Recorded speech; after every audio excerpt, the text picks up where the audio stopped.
अस्सलामुअलैकुम गर्ल्स। आज जो टॉपिक ऑफ डिस्कशन है हमारा ऑर्गेनाइजेशन बिहेवियर का चैप्टर नंबर 2 वह है बायोग्राफिकल करैक्टरिस्टिक्स। मैंने आपसे कल डाइवर्सिटी के टॉपिक को डिस्कस किया था और आपको बताया था कि जो सरफेस लेवल डाइवर्सिटी होती है वो बेसिकली बायोग्राफिकल करैक्टरिस्टिक्स में जो डिफरेंस होता है वो कहलाती है। ज़्यादातर ऑर्गेनाइजेशंस जो हैं वो उनका फोकस सरफेस लेवल डाइवर्सिटी के ऊपर होता है, यानी कि biographical characteristics such as age, gender, race, disability and length of service. ठीक है, जिन मीडियम्स पे एम्प्लॉय एक दूसरे के साथ जो है वो डिफ़र करते हैं। अब इन जो एस्पेक्ट्स हैं इनका, इन वेरिएबल्स का एम्प्लॉय की प्रोडक्टिविटी, उसके एब्सेंटिज़म, उसकी टर्नओवर, उसके सिटीजनशिप बिहेवियर और उसकी सेटिस्फेक्शन पे क्या इम्पैक्ट होता है, हम वन बाय वन जो है वो इसको देखेंगे। सबसे पहले हम एज की बात करेंगे कि एज का और जॉब परफॉर्मेंस का आपस में क्या रिलेशनशिप है। ठीक है, अब एज और जॉब परफॉर्मेंस की रिलेशनशिप को जो है वो देखने की ज़रूरत क्यों है, क्योंकि इसके 3 रीज़न्स हैं। फर्स्ट रीज़न ये है कि ये बहुत ज़्यादा बिलीफ है कि जॉब परफॉर्मेंस जो है वो एज के बढ़ने के साथ साथ कम हो जाती है।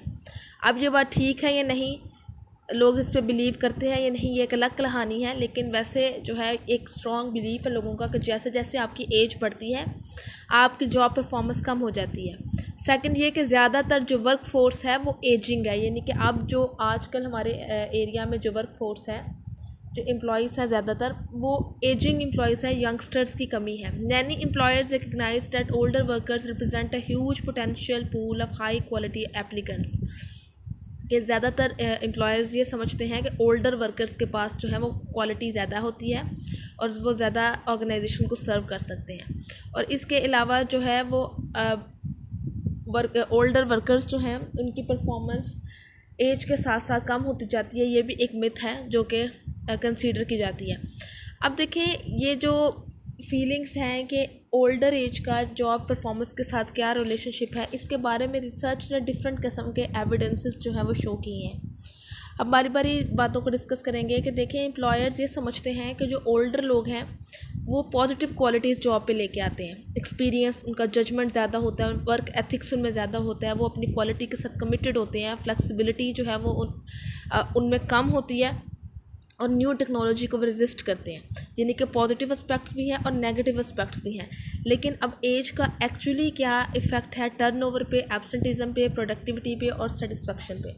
तो पहले हम देखेंगे कि द ओल्डर यू गेट, क्या जितने आप ओल्डर होते जाते हैं आपके क्विट करने के चांसेस जो हैं वो कम हो जाते हैं। इसके रीज़न ये है क्योंकि आप एक जॉब के साथ कमिटेड हो जाते हैं और आपके पास जॉब अपॉर्चुनिटीज़ कम हो जाती हैं जैसे जैसे आप एज्ड हो जाते हैं, क्योंकि जो ऑर्गेनाइजेशंस हैं वो फ्रेशर्स एंड यंगस्टर्स को हायर करना चाहती हैं। लॉन्ग टेन्योर की वजह से वेज रेट भी ज़्यादा होता है, लॉन्गर पेड वेकेशंस होती हैं और बेनिफिट्स होते हैं, इसलिए जो लोग एज में ज़्यादा हो जाते हैं उनके टर्नओवर के चांसेस कम हो जाते हैं। इसके अलावा एज का एब्सेंटिज़म के साथ भी इन्वर्स रिलेशनशिप है। जैसे जैसे आप ओल्डर एज में जाते हैं आप जानबूझ के छुट्टियां कम करते हैं। अब यहाँ पे एक आ जाती है कि एब्सेंस अवॉइडेबल है या अनअवॉइडेबल, और यानी कि आप उसे अवॉइड कर सकते हैं या नहीं। जो फ्रेश लोग हैं, यंग लोग हैं, वो ज़्यादातर अनअवॉइडेबल एब्सेंस करते हैं, यानी कि जानबूझ के छुट्टी कर लेना। लेकिन जो ओल्डर एम्प्लॉयज़ हैं उनको अगर कोई रीज़न ही हो तो वो छुट्टी करते हैं, अदरवाइज़ वो रीज़न नहीं करते, छुट्टी नहीं करते। उसके बाद है एज और प्रोडक्टिविटी का क्या इम्पैक्ट है। बहुत ज़्यादा लोग ये बिलीव करते हैं कि प्रोडक्टिविटी एज के साथ साथ कम होती जाती है, जैसे कि आपकी स्किल्स, स्पीड की, स्ट्रेंथ की, कोऑर्डिनेशन की वक्त के साथ साथ जो है वो कम हो जाती हैं और इंटेलेक्चुअल स्टिमुलेशन भी आपकी कम हो जाती है। लेकिन एक रिसर्च कंडक्ट की गई थी 3 सालों में, 3 ईयर्स पीरियड की, जिसमें एक हार्डवेयर चेन में यंग लोग रखे गए और एक हार्डवेयर चेन में 50+ लोग रखे गए। और एम्प्लॉयर्स ने देखा कि इन 3 सालों की ड्यूरेशन में वो चेन जहाँ पे ओल्डर लोग थे वहाँ की प्रोडक्टिविटी ज़्यादा है। तो ये जो मिथ है कि एज के साथ साथ प्रोडक्टिविटी डिक्लाइन करती है, ये भी गलत साबित होगी। Final concern is the relationship between age and job satisfaction. जो लोग एज में ज़्यादा होते हैं एम्प्लॉयज़, वो अपने जॉब से ज़्यादा सेटिस्फाइड होते हैं, ज़्यादा कमिटेड होते हैं और अपनी ऑर्गेनाइजेशन के साथ सिटीजनशिप बिहेवियर में इन्वॉल्व होते हैं। तो ये था एज का रिलेशनशिप वेरियस वेरिएबल्स के साथ, एब्सेंटिज्म के साथ, टर्नओवर के साथ, जॉब सेटिस्फेक्शन के साथ एंड जॉब परफॉर्मेंस के साथ। सेकंड जो कैटेगरी है वो है सेक्स, यानी कि जेंडर का रिलेशनशिप हम चेक करेंगे। तो एज और तो सेक्स यानी कि जेंडर, मेल एंड फीमेल का रिलेशनशिप क्या है। डिफरेंट वेरिएबल्स के साथ, एब्सेंटिज्म के साथ, टर्नओवर के। तो ये जो जेंडर का है वो भी हम रिलेशनशिप डिफरेंट बेसिस पे चेक करेंगे, डिफरेंट वेरिएबल्स के हवाले से चेक करेंगे। रिसर्च ने ये साबित किया है कि मेल एंड फीमेल में कुछ बातों में बिल्कुल डिफरेंस नहीं है, जैसे कि problem solving ability, analytical skills में, उनमें सोशबिलिटी में, मोटिवेशन में और लर्निंग एबिलिटी में। जबकि साइकोलॉजिकल स्टडीज़ ये कहती हैं कि वुमेन जो है वो मेल की निस्बत जो है वो जल्दी बात मान लेती हैं, अथॉरिटी के सामने जल्दी जो है वो अपना सर झुका लेती हैं, लेकिन आदमी जो है वो ज़्यादा अग्रेसिव होते हैं और उनको सक्सेस की एक्सपेक्टेशन ज़्यादा होती हैं, ज़्यादा ईगर होते हैं। अब ये कुछ जो है वो डिफरेंसेस हैं जो मेल एंड फीमेल में रिसर्च ने साबित किए हैं। अब इन डिफरेंसेस के नतीजे में ऑर्गेनाइजेशन के major variables, turnover, absenteeism, performance और सेटिस्फेक्शन पर क्या इम्पैक्ट पड़ता है हम वो देखते हैं। कि सबसे पहले देखें कि मेन एंड वुमेन के बारे में जो है वो ये कहा जाता है कि जो मेल है ज़ाहिर सी बात है उन पर सिर्फ बाहर की जिम्मेदारी होती है, इसलिए वो अपने काम के साथ ज़्यादा कमिटेड होते हैं, लेकिन फ़ीमेल्स जो हैं वो ज़्यादातर पार्ट टाइम वर्क को प्रेफर करती हैं, फ्लेक्सिबल वर्क को प्रेफर करती हैं, क्योंकि उन्होंने अपने वर्क लाइफ में बैलेंस मेंटेन करना होता है। वुमेन के बारे में ये कहा जाता है कि वुमेन्स जो हैं वो लेस स्टेबल एम्प्लॉई हैं दैन मैन। इसका मतलब ये है कि औरतें जो हैं वो जल्दी जॉब को छोड़ जाती हैं और एब्सेंटिज्म के रेट भी औरतों में ज़्यादा होते हैं। आप बीइंग अ वुमेन आप सबको इसका रीज़न पता है कि औरतों पर घरेलू जिम्मेदारियाँ होती हैं, जिसकी वजह से फैमिली रिस्पॉन्सिबिलिटीज़ होती हैं, जिनको फुलफ़िल करने के लिए वो जॉब से भी अक्सर एब्सेंट रहती हैं, और उनके जॉब के छोड़ने के चांसेस या क्विट करने के चांसेस भी जो हैं वो मेल्स की निस्बत ज़्यादा होते हैं। ठीक है। अब लेकिन कुछ अरसे से वुमेन्स का रोल थोड़ा डिफरेंट हो चुका है। अब man and women equal role अपना प्ले कर रहे हैं, और ख़ासतौर पर वेस्टर्न कंट्रीज़ में वुमेन्स ने ये घरेलू जिम्मेदारियों से भी अपनी जान जो है वो थोड़ी छुड़ा ली है। लेकिन नॉर्मली ये एक डिस्टिंक्शन है कि वुमेन जो है वो एब्सेंटिज्म में और टर्नओवर में मेल से आगे हैं। उसके बाद अगर हम बात करेंगे जॉब सेटिस्फेक्शन की, तो हम ये कहेंगे कि मेल्स जो हैं वो अपनी जॉब से ज़्यादा कम सेटिस्फाई होते हैं, जबकि वुमेन अपनी जॉब से जल्दी सेटिस्फाई हो जाती हैं। वुमेन्स को आप कम पे भी देंगी तो वो अपनी जॉब से सेटिस्फाई होंगी, लेकिन मेल्स में को हमेशा कोई ना कोई प्रॉब्लम जो है वो नज़र आती है। वुमेन्स अपनी जॉब से ज़्यादा कमिटेड होती हैं, ज़्यादा अचीवमेंट ओरिएंटेड होती हैं, जबकि मेल जो है वो इस सारी सिचुएशन में कम होते हैं और मेल ज़्यादातर जज्बाती होते हैं। अब हम बात करेंगे रेस एंड एथनिसिटी की। कि रेस एंड एथनिसिटी आपको पता है कि रेस जो है वो कहते हैं कि डिफरेंट एरिया से बिलोंग करना। ठीक है। अब देखें कि रेस एंड एथनिसिटी जो है ये भी एक डाइवर्सिटी की करैक्टरिस्टिक है, एक बायोग्राफिकल करैक्टरिस्टिक है, और उसका क्या असर है ऑर्गेनाइजेशंस की डिफरेंट किस्म के वेरिएबल्स के ऊपर।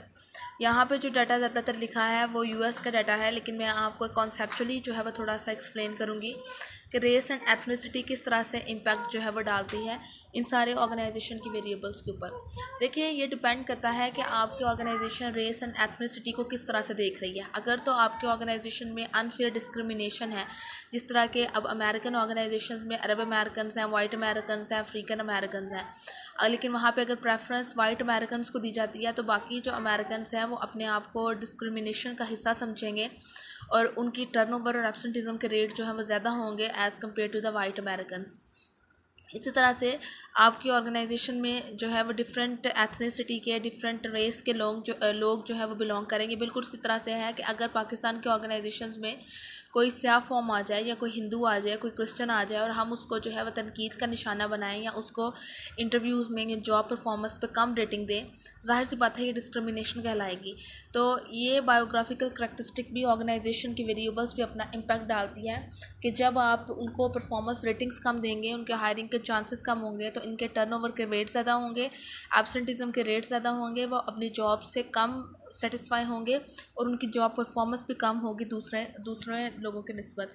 रिसर्च ने ये साबित किया है कि जॉब परफॉर्मेंस का रेस और एथनिसिटी से कोई ताल्लुक नहीं कि इस रेस का पर्सन ज़्यादा अच्छा परफॉर्म करेगा और इस रेस का नहीं, जबकि ये डिपेंड करती है आपके ऑर्गेनाइजेशन के एनवायरनमेंट के ऊपर। अगर आपके ऑर्गेनाइजेशन में डिस्क्रिमिनेशन है तो जाहिर सी बात है ऑटोमेटिकली जो डिफरेंट रेस के और एथनिसिटी के लोग हैं उनकी जॉब परफॉर्मेंस डिक्लाइन कर जाएगी। उसके बाद डिसेबिलिटी की हम बात करेंगे कि डिसेबिलिटी का मतलब जो है वो ये है कि यूएस इक्वल एम्प्लॉयमेंट अपॉर्चुनिटी ने एक पर्सन को डिसेबल ये करार दिया है जिसे कोई फिज़िकल या मेंटल प्रॉब्लम हो, और जिससे वो अपनी लाइफ एक्टिविटीज़ को प्रॉपर्ली परफॉर्म ना कर पाता हो। जिस तरह से डेफनेस हो गई, आपको पता है कि अल्कोहलिज्म होगी, डायबिटीज़ होगी, क्रोनिक बैक पेन है, डिसऑर्डर है, कोई भी इस तरह की सिचुएशन जिसकी वजह से आप मेंटली या फिज़िकली आपको कोई प्रॉब्लम है तो वो पर्सन डिसेबल कहलाता है। अब डिसेबिलिटी का जो है वो कोई लिंक नहीं है आपके एब्सेंटिज्म एंड टर्नओवर के साथ। रिसर्च तो बल्कि ये कहती है कि डिसेबल लोग जो है वो ज़्यादा अच्छा परफॉर्म करते हैं, ज़्यादा ईगर होते हैं सक्सेस गेन करने के लिए as compare to physically fit persons.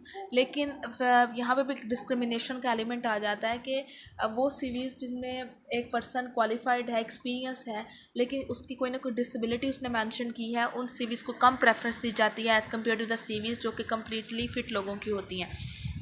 जबकि एक प्रॉपर रिसर्च कंडक्ट की गई थी जिसमें ये देखा गया था कि क्या फिज़िकली मेंटली फ़िट लोग ज़्यादा बेटर परफॉर्म करते हैं या फिर जो लोग डिसेबल हैं। तो डिसेबल लोग जो है उनकी जॉब परफॉर्मेंस बाकी लोगों से अच्छी थी।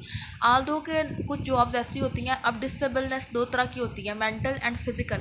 कुछ जॉब्स ऐसी होती हैं कि जो मसला अगर आपको मेंटल डिसेबिलिटी है तो उसके बगैर जॉब परफॉर्म नहीं हो सकती। मतलब सपोज़ करें you have to do the work on the computer, ठीक है, या आपको कोई मेंटल किस्म का काम परफॉर्म करना है। अब वहाँ पे अगर आपको मेंटल डिसेबिलिटी है तो आप ये जॉब परफॉर्म नहीं कर पाएंगे। अब वहाँ पे तो आपके सिलेक्शन के चांसेस ज़ीरो होंगे, वो एक अलग बात है। इसी तरह से अगर कोई फिज़िकल नेचर की जॉब है जहाँ पे आपकी मसल्स की फिटनेस चाहिए लेकिन आप टांग से मजबूर हैं, हाथों से मजबूर हैं, ज़ाहिर सी बात है आप वो काम परफॉर्म नहीं कर सकते। लेकिन इन बातों से हट के जहाँ पे ऐसी जॉब्स है जहाँ पे आपकी फ़िज़िकल या मेंटल डिसेबिलिटी का कोई ताल्लुक़ नहीं, वहाँ पे अगर आपको प्रेफरेंस नहीं मिलती या आपकी प्रमोशन के चांसेस जो है वो कम होते हैं, तो ये जो है वो डिस्क्रिमिनेशन की सेंस में आ जाता है और ऐसे लोगों में फिर एब्सेंटिज़म और टर्नओवर के रेट्स भी ज़्यादा होंगे और वो अपनी जॉब से कम सेटिस्फाई होंगे। इसके अलावा भी कुछ वेरिएबल्स हैं। टेन्योर कहते हैं एक्सपीरियंस को, आपका time period in the organisation.